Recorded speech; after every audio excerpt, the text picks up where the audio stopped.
Mes chers frères et sœurs en islam, aujourd'hui nous allons aborder une question qui intrigue beaucoup de personnes, mais que peu osent poser ouvertement. Une question qui a semé le doute dans le cœur de certains couples et qui a provoqué de nombreuses inquiétudes. Si un mari boit le lait de sa femme, leur mariage devient-il invalide devant Allah? Leur relation reste-t-elle licite? Peut-être que vous avez déjà entendu des réponses contradictoires.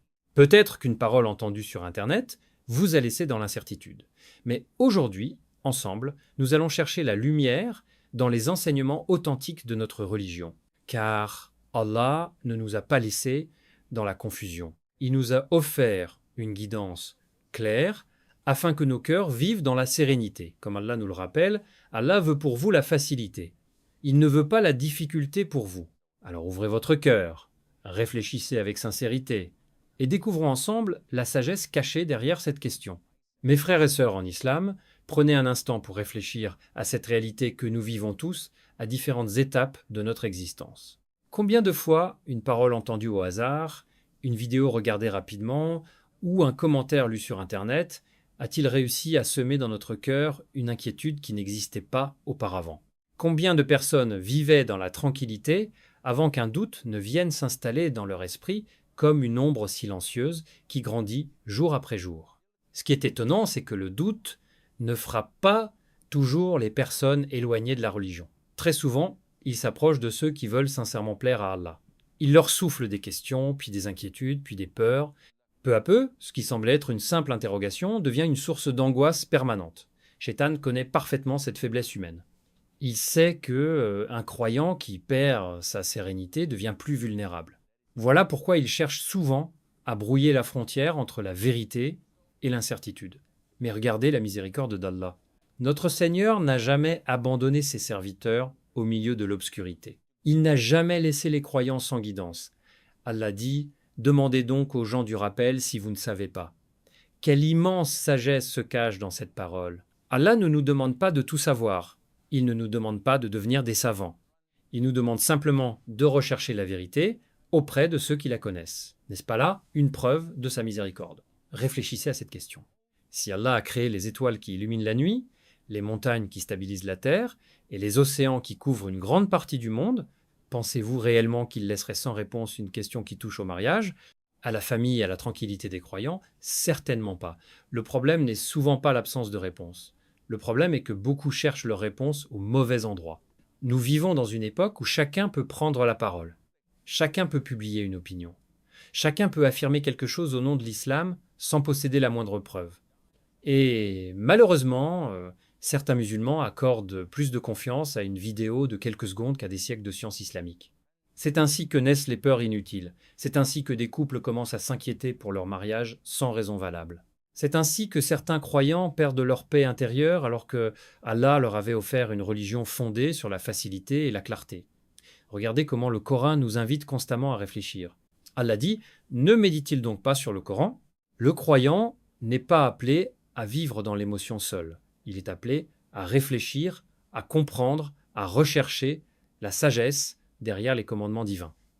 La connaissance est une lumière qui dissipe les peurs, une lumière qui éloigne les illusions, une lumière qui permet de distinguer les rumeurs de la vérité. Et plus cette lumière grandit dans le cœur, plus les ténèbres du doute disparaissent. Peut-être que certains parmi vous ont déjà traversé une période où une question religieuse les empêchait de dormir. Peut-être que vous avez ressenti cette sensation désagréable de ne plus savoir quoi croire. Si cela vous est arrivé, sachez que vous n'êtes pas seul. Mais sachez également que Allah a placé un remède à chaque confusion, et ce remède commence toujours par la recherche sincère de la connaissance authentique. Car lorsqu'un croyant s'attache à la vérité révélée par Allah, les inquiétudes s'apaisent progressivement, le cœur retrouve sa stabilité et la lumière de la certitude commence à remplacer les ombres du doute. Mes frères et sœurs, lorsque nous observons les lois qu'Allah a établies dans notre religion, nous découvrons une réalité extraordinaire. Derrière chaque commandement se cache une sagesse, derrière chaque règle se trouve une miséricorde, et derrière chaque limite fixée par Allah se trouve une protection pour ses serviteurs. Prenons un instant pour réfléchir à l'une des périodes les plus fragiles et les plus importantes de l'existence humaine, les premières années de la vie d'un enfant. À ce moment-là, le nourrisson arrive dans ce monde sans force, sans défense est totalement dépendant de ceux qui prennent soin de lui. C'est alors que Allah, dans son infinie sagesse, a créé pour lui une nourriture parfaitement adaptée à ses besoins. Le lait maternel n'est pas seulement une boisson, c'est une source de vie.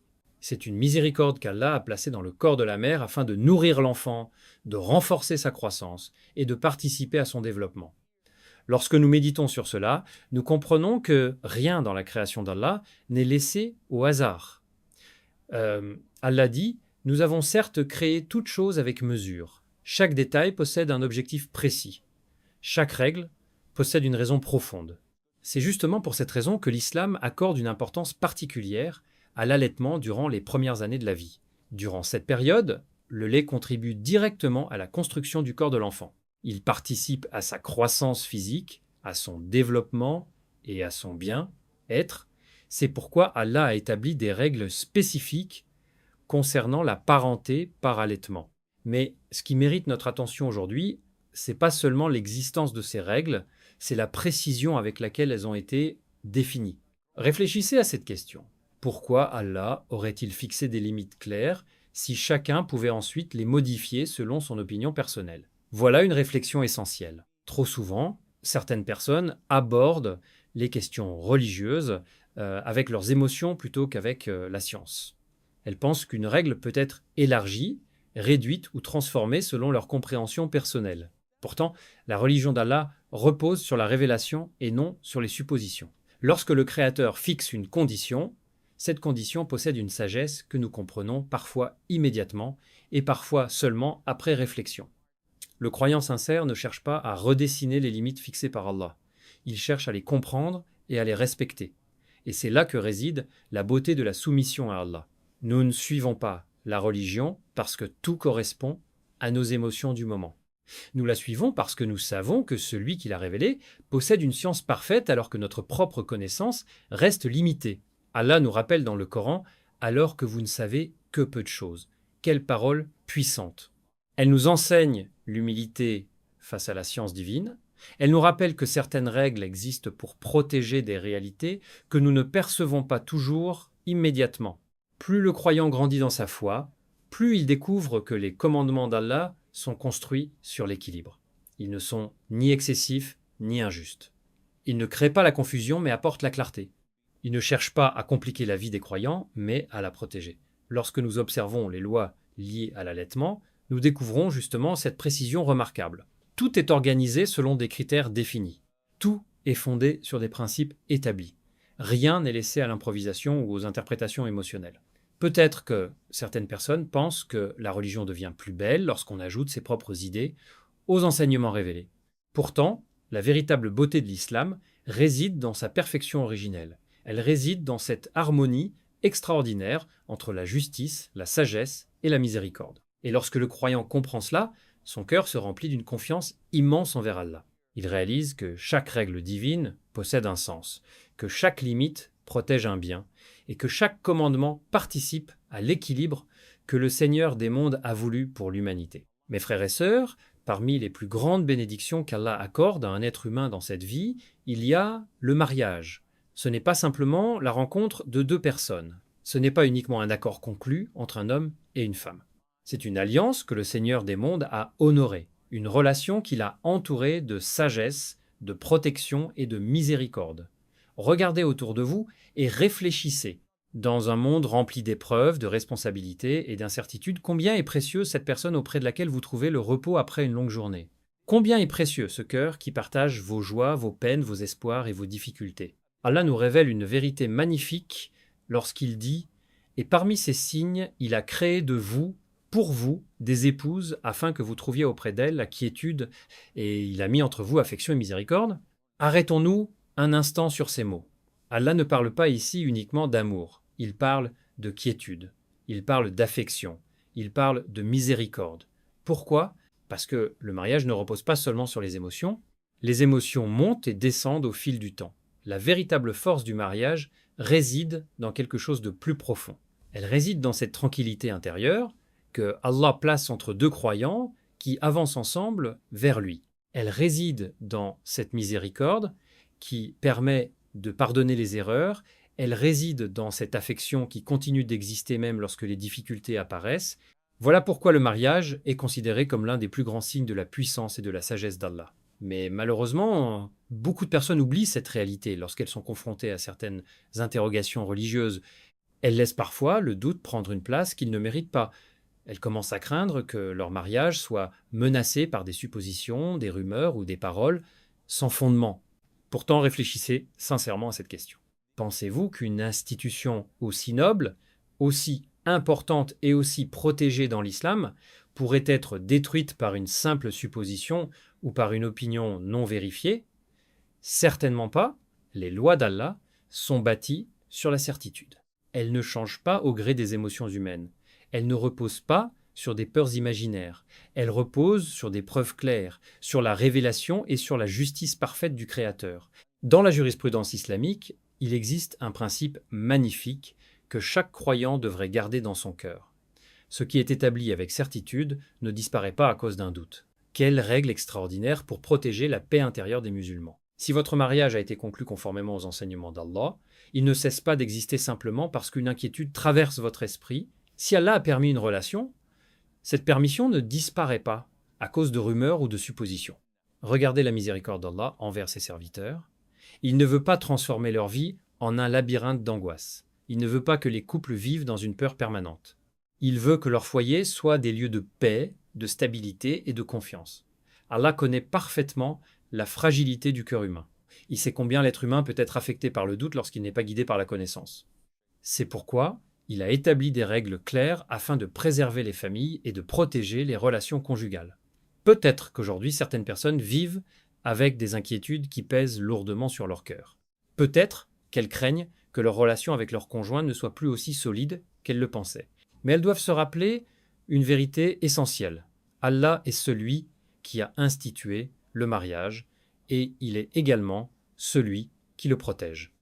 Lorsque deux croyants construisent leur foyer sur la foi, le respect, la patience et la confiance en Allah, ils bâtissent quelque chose qui dépasse largement les préoccupations de ce monde.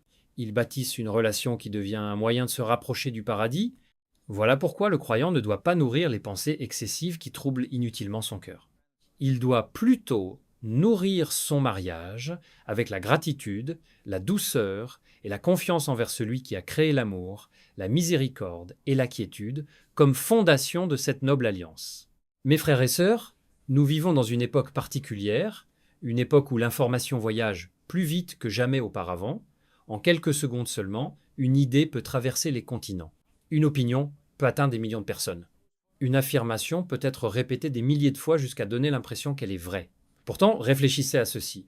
Depuis quand la vérité dépend-elle du nombre de personnes qui la répètent? Depuis quand la vérité se mesure-t-elle au nombre de vues, aux abonnés ou au partage?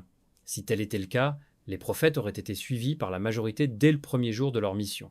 Mais l'histoire nous enseigne exactement le contraire. La vérité a toujours été liée à la révélation d'Allah, non à l'approbation des foules. Aujourd'hui encore, le croyant doit se souvenir de cette réalité. Ce n'est pas parce qu'une personne parle avec assurance qu'elle détient forcément la vérité, ce n'est pas parce qu'un message devient viral qu'il est conforme à l'islam. La vérité reste attachée au Coran et à la Sunna authentique. Elle demeure là où se trouvent les enseignements qu'Allah a révélés et que le prophète Mohammed sallama a transmis avec fidélité. C'est pourquoi le croyant doit constamment se demander: est-ce que ce que j'entends est soutenu par une preuve authentique? Est-ce conforme à la parole d'Allah? Est-ce conforme aux enseignements du messager d'Allah sallallahu alayhi wa sallam? Cette attitude protège le cœur contre de nombreuses confusions. Peut-être qu'aujourd'hui, certains parmi vous traversent une période où les questions semblent nombreuses. Peut-être que certaines interrogations reviennent sans cesse dans votre esprit. Peut-être même que vous avez parfois l'impression de ne plus savoir à qui faire confiance. Si tel est votre cas, sachez que vous n'êtes pas seul. Chaque croyant traverse des moments où il cherche des réponses. Chaque croyant rencontre des situations qui l'obligent à réfléchir davantage. Mais la différence entre celui qui s'égare et celui qui reste guidé réside souvent dans l'endroit où il cherche ses réponses. Lorsque le cœur se tourne vers Allah avec sincérité, il finit toujours par trouver la lumière. Allah dit dans le Coran: « Et quiconque place sa confiance en Allah, il lui suffit, quelle promesse extraordinaire. » Allah ne dit pas que les difficultés disparaîtront instantanément, il ne dit pas que les questions n'existeront plus, il dit qu'il suffira à celui qui place sa confiance en lui. Cela signifie que même au milieu des incertitudes, le croyant possède un refuge. Même lorsque les opinions se multiplient autour de lui, il possède une ancre solide qui l'empêche d'être emporté par les vagues de la confusion. Plus nous nous rapprochons du livre d'Allah, plus les choses deviennent claires. Plus nous méditons ses paroles, plus nous découvrons sa sagesse. Plus nous renforçons notre lien avec lui à travers la prière, l'invocation et la réflexion, plus les inquiétudes perdent leur pouvoir sur notre cœur. Regardez les compagnons du prophète Sallallahu. Ils vivaient également des moments d'interrogation, ils rencontraient des situations nouvelles, ils faisaient face à des défis parfois immenses. Pourtant, leur premier réflexe était toujours de revenir vers Allah et vers son messager, Sallallahu alayhi wa sallam. C'est précisément cette attitude qui leur donnait une force intérieure exceptionnelle. La véritable force du croyant ne réside pas dans sa capacité à tout savoir. Elle ne réside pas dans l'absence totale de questions. Elle réside dans sa capacité à chercher la vérité avec sincérité, puis à faire confiance à Allah une fois que cette vérité lui apparaît. Trop de personnes continuent à alimenter leur peur même après avoir obtenu des réponses claires. Elles restent prisonnières du doute alors que la porte de la sérénité est déjà ouverte devant elles. Le croyant, lui, apprend à avancer. Il apprend à faire confiance à la sagesse d'Allah même lorsqu'il ne comprend pas immédiatement chaque détail. Il sait que son Seigneur est plus miséricordieux envers lui qu'il ne l'est envers lui-même. Il sait que les lois d'Allah ne sont pas destinées à le faire souffrir, mais à le guider vers ce qui est meilleur pour lui dans cette vie et dans l'au-delà. Voilà pourquoi la confiance en Allah est l'une des plus grandes forces qu'un musulman puisse posséder. Lorsqu'elle habite le cœur, les peurs diminuent, les doutes s'affaiblissent, et une paix profonde commence à s'installer.